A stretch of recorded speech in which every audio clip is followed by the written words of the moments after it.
मित्रों, एक तरफ सभी मीडिया चैनल्स में और सभी प्रमुख मीडिया आउटलेट्स में आप देख रहे हैं कि जम्मू कश्मीर से लेकर फरीदाबाद तक देश की सुरक्षा एजेंसी और देश की सरकार कितने गंभीर और सजग तरीके से बिल्कुल अलर्ट होकर आतंकवाद की कोई घटना होने से पहले आतंकियों के नापाक इरादों का भांडाफोड़ कर रही है। एक बहुत बड़ा इस्लामिस्ट टेरर प्लॉट का भांडाफोड़ हुआ है और उसके तार कहां कहां से जुड़ रहे हैं वो भी आपके सामने है। एक तरफ एक दृश्य है जीरो टॉलरेंस अगेंस्ट टेरर का, जिसका प्रमाण आज आपके टेलीविजन स्क्रीन्स पर, मीडिया चैनल्स पर दिख रहा है।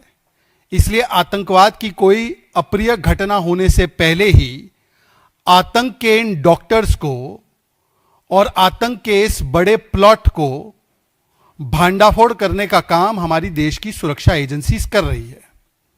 पर दूसरी तरफ हम क्या देखते हैं?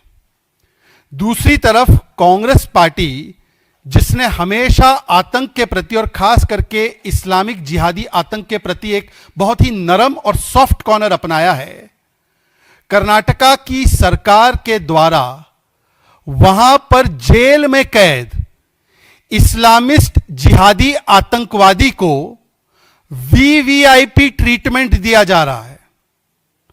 आप सोचिए और कल्पना कीजिए, दो विंडो आपकी मीडिया के भाषा में बनते हैं। इसमें एक विंडो पे दिखता है कि टेरर पर हमला किया जा रहा है, जम्मू कश्मीर से लेकर फरीदाबाद तक टेरर पर हमला, और कर्नाटका जहां पर कांग्रेस की सरकार है वहां पर टेररिस्ट के लिए फोन पार्टी और जलसा।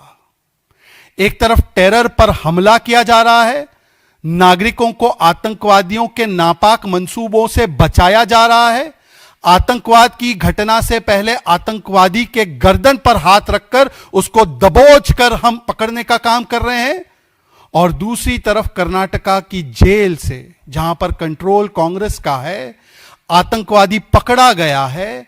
उस आतंकवादी के लिए हमला नहीं करती कांग्रेस, उसके लिए वीवीआईपी ट्रीटमेंट और जलसा का आयोजन करती है कांग्रेस। एक तरफ भांडाफोड़ हो रहा है डॉक्टर्स का, आतंकियों के आतंक के डॉक्टर्स का भांडाफोड़ एक विंडो में चल रहा है, और दूसरी तरफ बिरयानी फॉर आतंकवादी कर्नाटका की जेल में चल रहा है। फोन फॉर आतंकवादी कर्नाटका की जेल में चल रहा है। वीवीआईपी सर्विसेज फॉर आतंकवादी कर्नाटका की जेल में चल रहा है। और यही दो दृश्य आपको दिखाते हैं आज देश के, कि आतंकवाद के प्रति, कानून व्यवस्था के प्रति एक तरफ नरेंद्र मोदी जी और बीजेपी लेड एनडीए अलायंस की क्या सोच है, और दूसरी तरफ कांग्रेस पार्टी लेड इंडी गठबंधन की क्या सोच है। और आपको ज्यादा दूर जाने की जरूरत नहीं, मैं एक और तस्वीर दिखाना चाहता हूं। आप लोग टू विंडोज डालेंगे, उससे पहले ये भी तो टू विंडो आप देख लीजिए।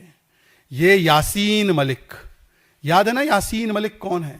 यासीन मलिक वो आतंकी है जो कन्विक्ट हो चुका है, पर वो पहले कन्विक्टेड आतंकी नहीं था।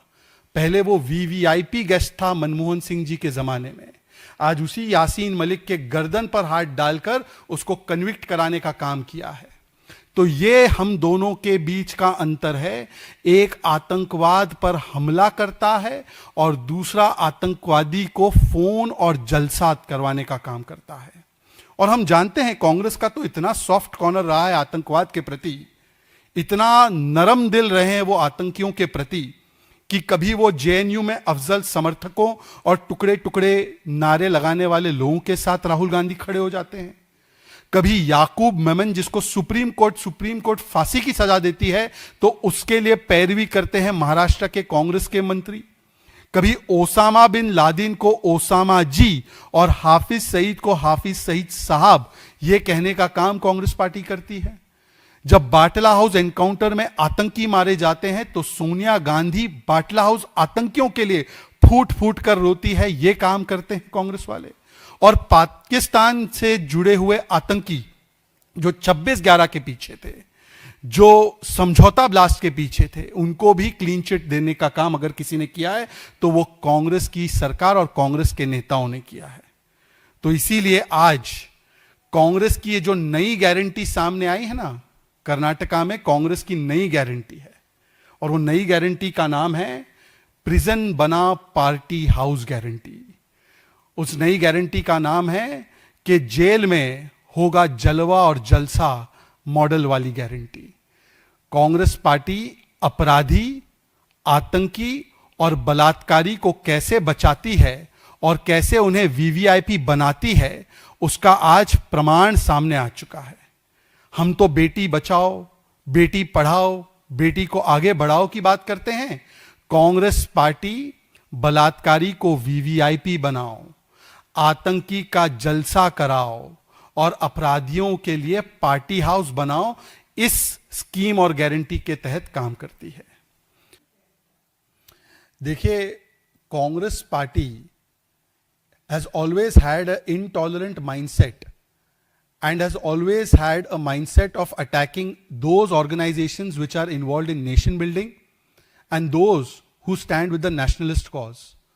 For the last 100 years, RSS has been involved in Vyakti Nirman, Charitra Nirman and Rashtra Nirman. RSS was not formed post 2014. RSS was not formed in 2004. RSS was formed in 1925. So should they have registered with the British like Congress party was registered with the British? Congress party had many English people as their founding presidents and secretaries and the president of the party. In fact, at least 4 government of Britain secretaries were the president of Congress party. William Wedderburn, Alan Octavian Hume. So they must have felt it necessary to register themselves with the English, with the British. But the RSS has been working for last 100 years, and despite all the hit and run allegations against RSS, nothing could be proved by the Congress. Between 2004 to 14, they had the government. They tried to do many things against RSS. In fact, even now their ministers tried to impose a ban on RSS. But the Karnataka High Court has come down very hard on them. And it is ironical that on the one hand, the Congress party in Karnataka is serving biryani and giving mobile phone to the terrorists. They are the ones who give clean chit to terrorists who have been accused by NIA. They are the ones who give clean chit to PFI and withdraw the cases of PFI. But when it is a nationalistic organization like RSS, they are taking a stand of banning RSS, or they are taking a stand of imposing illegal and unconstitutional curbs, which even the court does not agree. So perhaps Congress should get out of this emergency intolerant mindset, which they have now recently displayed even against Dr. Tharoor, just because he has extended wishes to LK Advani ji.